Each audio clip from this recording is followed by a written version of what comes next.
If you'd like online business explained to you in a way that you can actually understand, go to latenightim.com/explain. It's completely free, and I made it just for you. Now, how about an episode? Episode 130. Late Night Internet Marketing. This week on the Late Night Internet Marketing Podcast, we talk all about the changes in Amazon affiliate commission structure and how they might affect you and your business. We also touch on what does it mean for the future of affiliate marketing. All this and more on the Late Night Internet Marketing Podcast. The Late Night Internet Marketing Podcast. You've been working for somebody else, but you want a business to run yourself. You want to know how to start and where to begin. Can you get out your comfort zone, my friend? Yes, you can do it right when it's late at night. At the end of the day, your dreams burning inside. So keep it up and you will find that you're building your business one night at a time. And now, broadcasting late at night from a little studio in the big state of Texas, your host, Mark Mason. Hey, I hope you're having an absolutely fantastic day. I am Mark Mason, and I am the host of this podcast where we talk about how to help you build your affiliate business, even if you can only work on it one night at a time. Things are going great here in Dallas, Texas. I've been incredibly busy doing a lot of stuff. And as I mentioned last week, I've been investigating this program that's been going on for a couple of years now called 100K Factory. And I wanted to talk to you about that again. I mentioned it last week, and I mentioned that for those of you that happen to join, if you wanted to join through my affiliate link, we could go through it together, because I'm going to go through it and learn about it. And I'll tell you why I'm doing that in a minute. But if you want to go check that out before it closes, it literally closes in a couple of days. You can check that out at latenightim.com/100K. That's 100K, where the K is lowercase. So what makes this interesting is that it's a different business model from what we usually talk about here on Late Night Internet Marketing, which is interesting and one of the things that makes the internet sort of amazing. So, you can sell information products on the internet. You can do affiliate marketing of all kinds of other products, including information products, affiliate marketing of physical products. You can have a services business. You can do consulting or speaking and make money on the internet. You can sell software as a service. I mean, there's just no end to the kinds of things you can do to generate income on the internet. And one of the businesses that's always been interesting to me is actual e-commerce where you sell a physical product. And a lot of reason that I've never done that is because most of the times when you think about that, you think about having a stack of widgets in your back bedroom, and when people place the order, you ship them a widget. And I talked to you a little bit last week about how I actually had a business like that briefly. It didn't go very well, didn't scale at all, and so I abandoned that.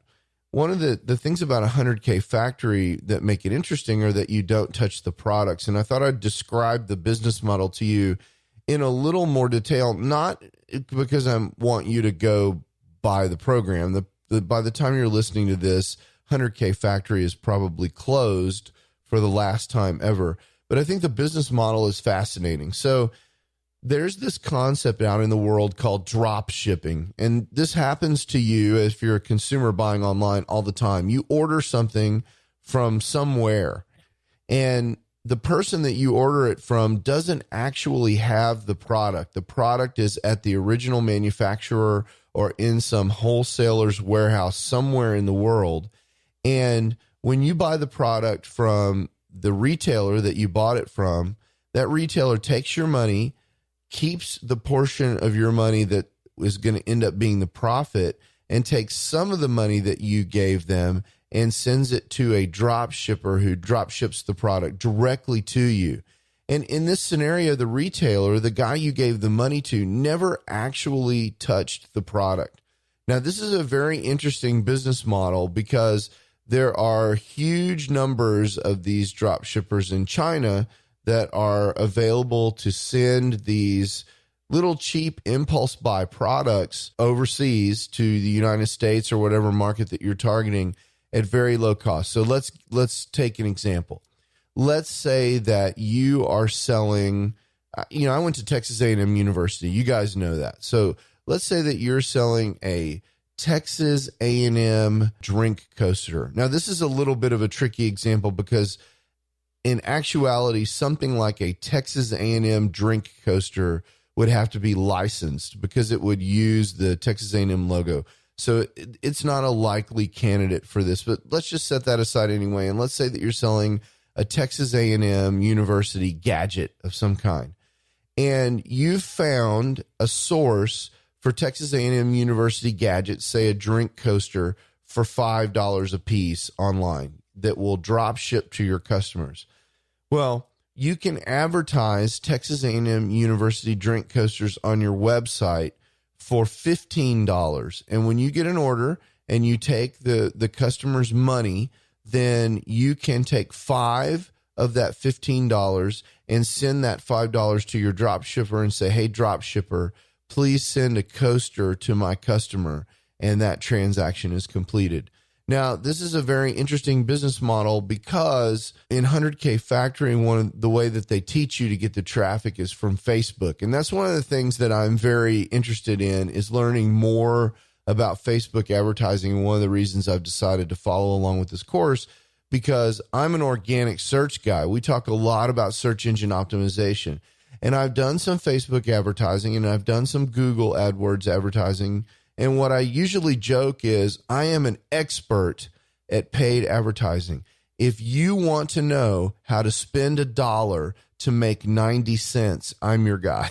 That's the joke I always tell. So I am interested in Facebook advertising because I plan to use Facebook advertising in my business in the future to grow late night internet marketing through the advertising of this affiliate marketing course that I'm working on. So I'll be working on that. This week, in the world of internet marketing news.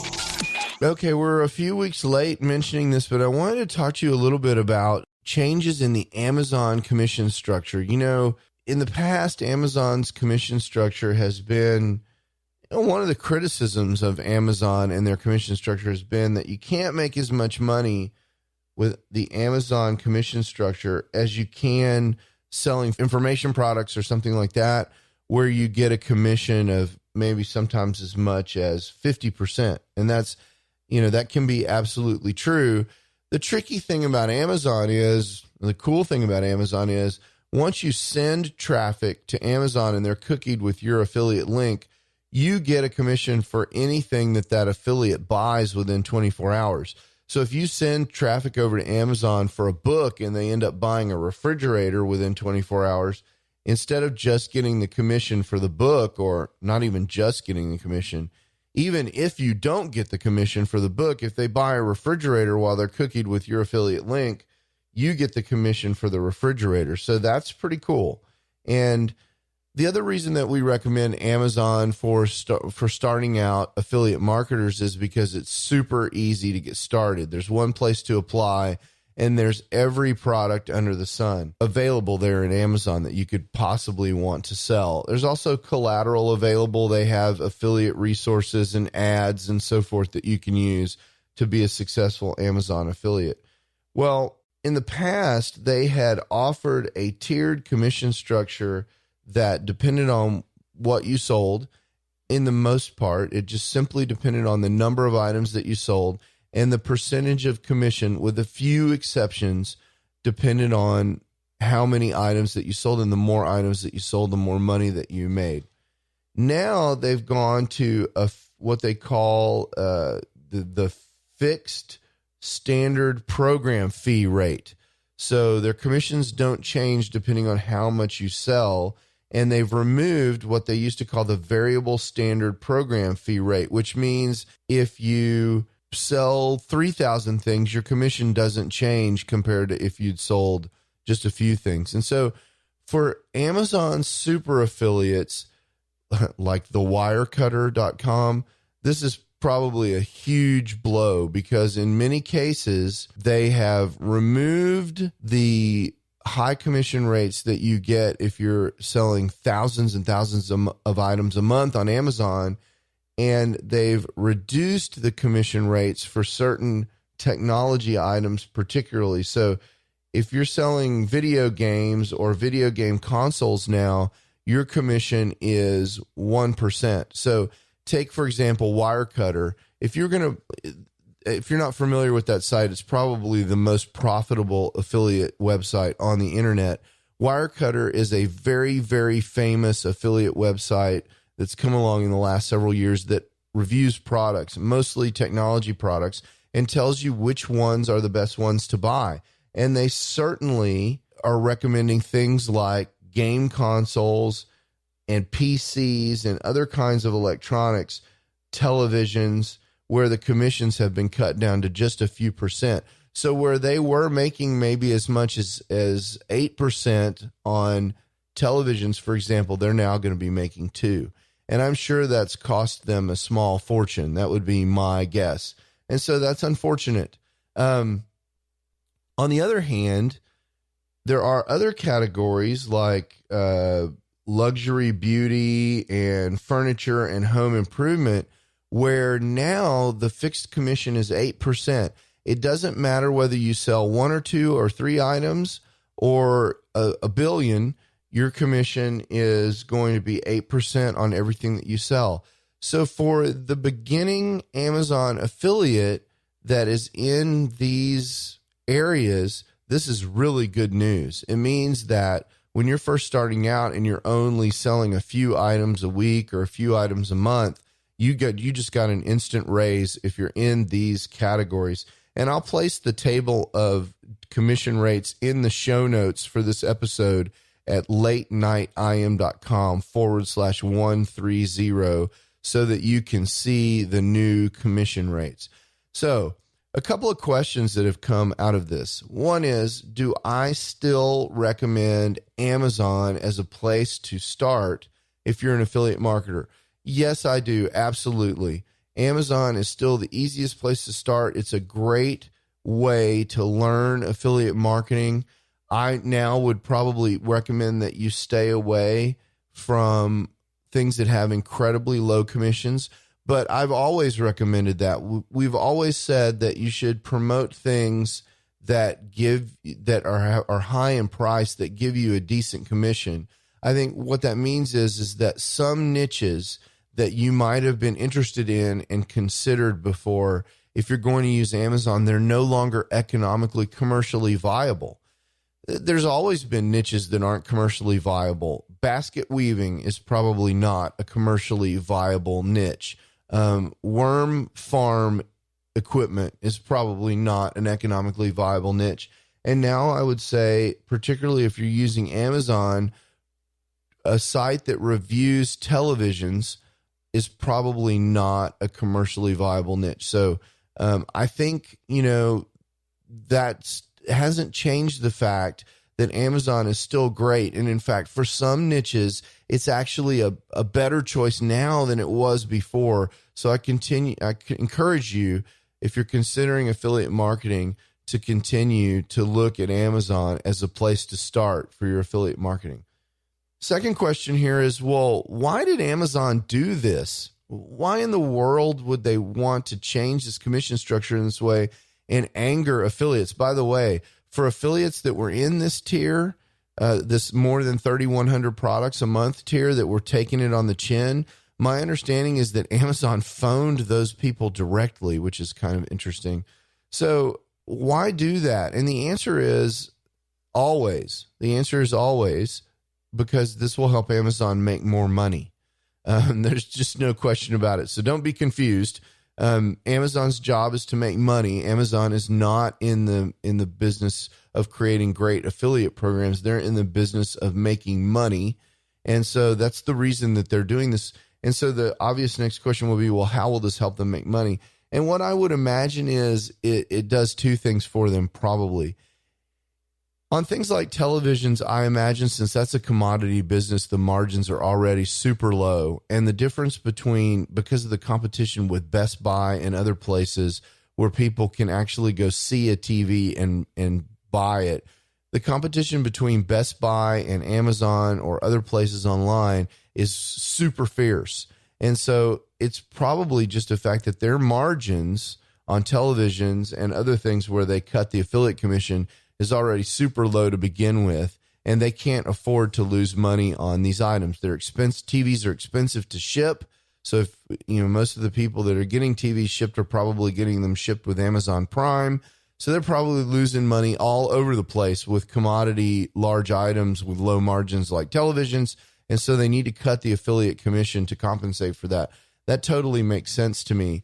It also probably makes sense that where they've raised commissions, there's two things going on there. One is they have the room to raise them, and so they're trying to compensate for what it is that they're doing.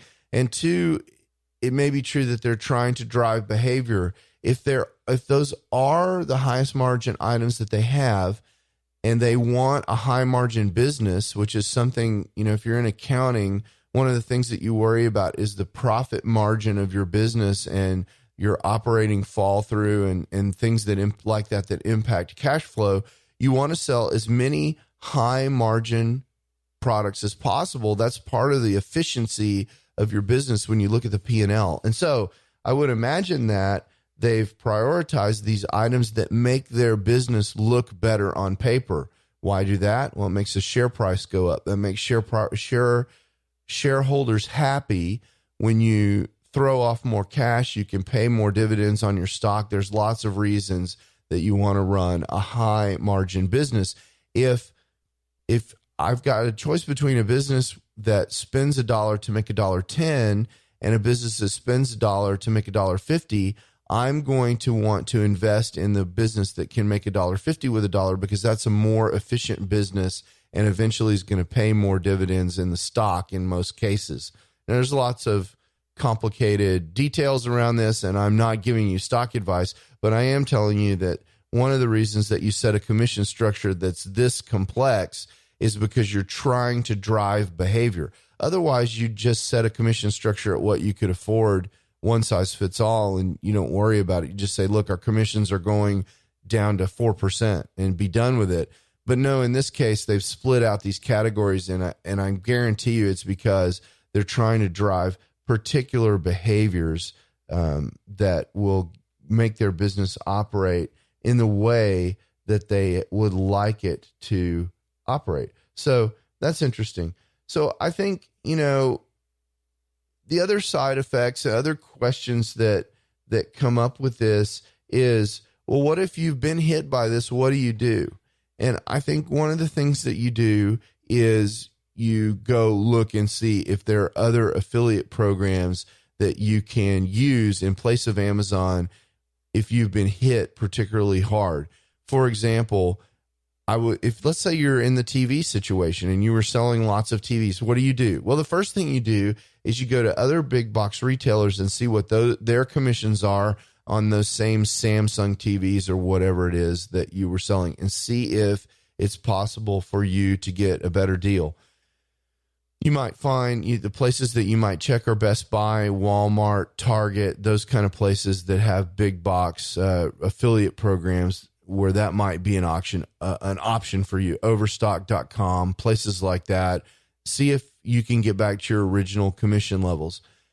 Additionally, there are other places I think that are a little bit, in the case of TVs, less likely to have affiliate programs like Commission Junction, where you might find, or Share a Sale, where you might find some retailer in there who happens to be selling TVs who is offering a higher commission than 2%. I don't think it's going to be hard for you to find. I don't know because I haven't looked, but I don't think it's going to be that hard for you to find a commission that's higher than 2%. Now, let's say, for example, that you are in a situation where you are selling a particular model of Samsung television. And let's say that because you followed the search engine optimization advice on this podcast, that you are dominating the search for Samsung a particular model of Samsung LED televisions, and you are really killing it. You're selling 50 or 60 televisions a month, and this is really hitting you in the bottom line. I think you really could consider investigating drop shipping those televisions. If you can become an authorized Samsung retailer and hook up with a distributor, you might actually be able to ship those TVs at a huge margin. Now, it's going to be a little harder with something like Samsung because they've got some pretty strict rules about who their authorized retailers can be. But I would definitely think that that would be something that would be worth at least investigating, depending on what's going on with you and your Samsung television business. So that's a kind of thing that you can do to recover. So another thing that we're seeing as a result of this is if you're in the business of flipping and selling Amazon websites, the value of those websites is changing. And at least for the moment, it's generally not in the positive direction. So if you're right now in the middle of trying to sell a website that you built with Amazon, your valuation is going to go down as a result of this change that Amazon made. And that's unfortunate. It's bad timing. That's part of internet business, is that, things are constantly changing. But the truth of the matter is, in the long run, when you sell a website like this online, you're going to be selling it for a multiple of earnings anyway. So it might make sense, depending on your particular situation, if you're not happy with the offers that you're getting for this site that you're trying to sell, to wait and then build your earnings up to a level that's acceptable, that will get you the sale price you want, and sell it later, depending on what's going on with your particular situation. So there's a lesson here, and it's one of the reasons that I like affiliate marketing so much. One of the reasons that, when we teach affiliate marketing, we say use PrettyLink, because if something happens to your affiliate relationship with some supplier, then you can change suppliers. And so without having to edit 40,000 pages in your website, if you're selling a particular model of Samsung TVs, you can just go in and change the PrettyLink for that Samsung television, and that makes it really easy to maintain your website, because change in this business is constant. One of the things that's so exciting and fantastic about the internet is that it's evolving at a very fast rate. At the beginning of this episode, I talked about 100K Factory and how I'm exploring that. That's based on the rise of Facebook, and particularly the Facebook advertising model, which is crazy powerful. Okay, the Facebook knows everything about its users, and that allows you to target them very efficiently. That's what makes that kind of model in 100K Factory work. That's a new thing. Facebook didn't even hardly exist a decade ago, right? So the internet has changed from what it was a decade ago, and it will change again, and you've got to change with it. And this is one of those examples where if Amazon changes in the Amazon commission structure have affected your business, then you've got to consider some sort of change. That might mean changing your affiliate relationship to use someone else. That might mean moving to drop shipping. That might mean exiting that market. That might mean changing from affiliate commissions to ads. In some cases, if you find that you can make more money with AdSense than you can with selling televisions now, there's all kinds of things. But if you've got traffic, the bottom line is you can almost always find something to do to monetize that traffic. Yesterday, it was affiliate links to Amazon. Tomorrow, it might be affiliate links to a different supplier that's paying you a little higher commission. And from a mindset perspective, I think one of the most important things here is to understand that change is inevitable. The only thing that's constant in the universe is change.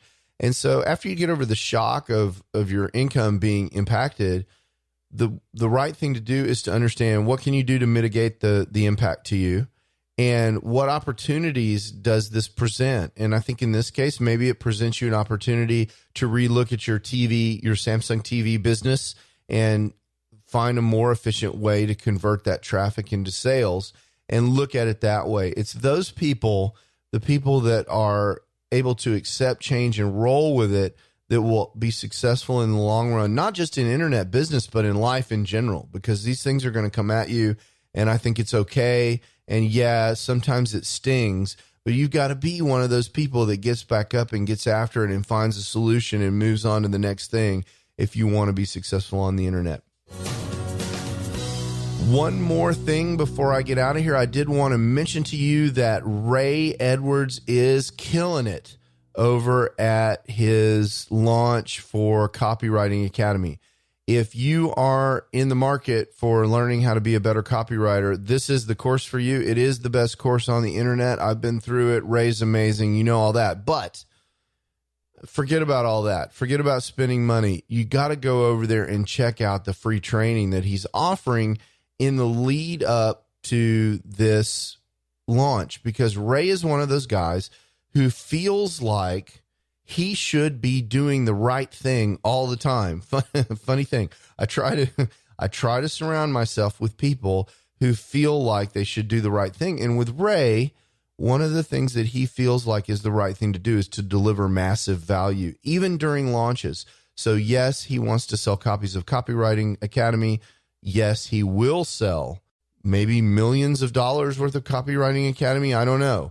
That's a fantastic course, and people will be incredibly successful that use it. But in order to get there, Ray's a sort of a do the right thing kind of guy, and he wants to attract people in the right way. And in his mind, clearly from his actions, you can see that the right way to attract people is to deliver unconditionally massive value leading up to the launch. And that's what he's doing. So I want you to get over there and opt in at latenightim.com/CWA. That's a goofy abbreviation for Copywriting Academy. Yes, I know copywriting is one word, but the acronym that I'm using is CWA. Again, that's latenightim.com/CWA. I think you will like the videos. They're super great. There's nothing to buy until the very end, so don't worry about that. Just go over there and take advantage of the opportunity to make your copywriting better at no cost to you. Until next time, ciao. You can do it right when it's late at night. You've been listening to the Late Night Internet Marketing Podcast. Be sure to visit latenightpodcast.com today to leave feedback for Mark. Download special bonus content, access the show notes, and more. See you there. Until then, go and make some great progress on your internet business. One night at a time. One night at a time.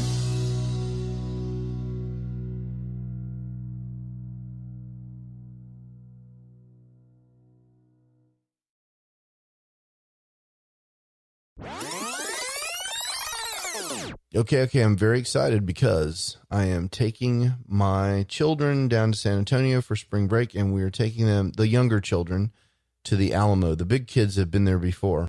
Now, if you're not familiar with the Alamo story, it's probably the most important story, or certainly the most popular story in Texas history. In the Texas Revolution from Mexico, back in 1836, the Alamo was kind of this key event that happened. General Santa Anna for the Mexicans launched this assault on the Alamo mission, and some very famous Texans, James Bowie, Bill Travis, a bunch of those guys, defended that thing, and they held it for a very, very long time against the Mexican army, and essentially became famous martyrs in Texas history. And their battle cry was "Remember the Alamo." And so every kid in Texas learns this story of the Alamo and Santa Anna and Texas independence and all this kind of stuff. So movies have been made about this. I mean, it's a super big deal. You can read about it on Wikipedia. I'll put a link in the show notes. It's really cool. Anyway, we're going down there. We're taking the kids down there. We're going to eat some Mexican food down in San Antonio. San Antonio is a beautiful city, not too far from Dallas. We'll travel by car, take about 5 hours, and we'll walk along the river walk. There's a river that runs through the middle of town, and there are lots of shops through there. We'll go to the Mexican market that's there. We'll eat at a couple of the famous restaurants. There's some other touristy things that we'll do, all appropriate for kids that are, 7 and 10 years old. And so that's going to be fun. I'm looking forward to that. And I will be packing up and heading out of here later today to go do that. But I'll be talking to you next week, and I can't wait for that. So I hope you have an absolutely fantastic day. Ciao. Late night internet marketing.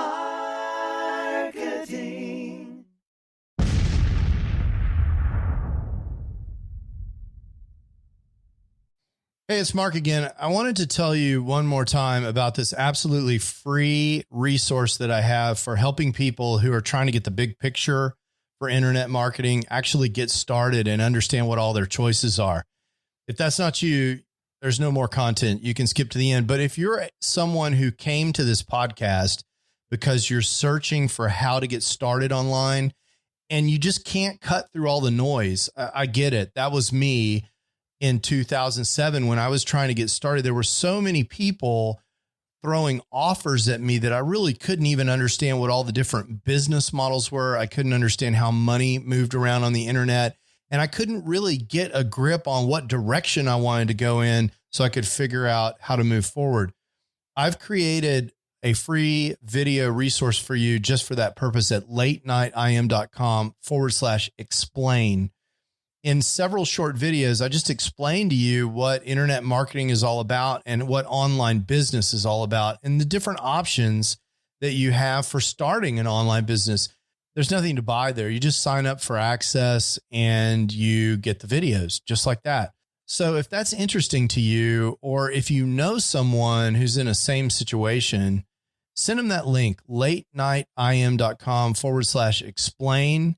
And let me know what you think. I'd love to hear what people are thinking that are in the exact same position that I was in more than a decade ago in 2007. In some ways, it seems like yesterday. And in some ways, it seems like an entire lifetime ago. Again, that's latenightim.com/explain.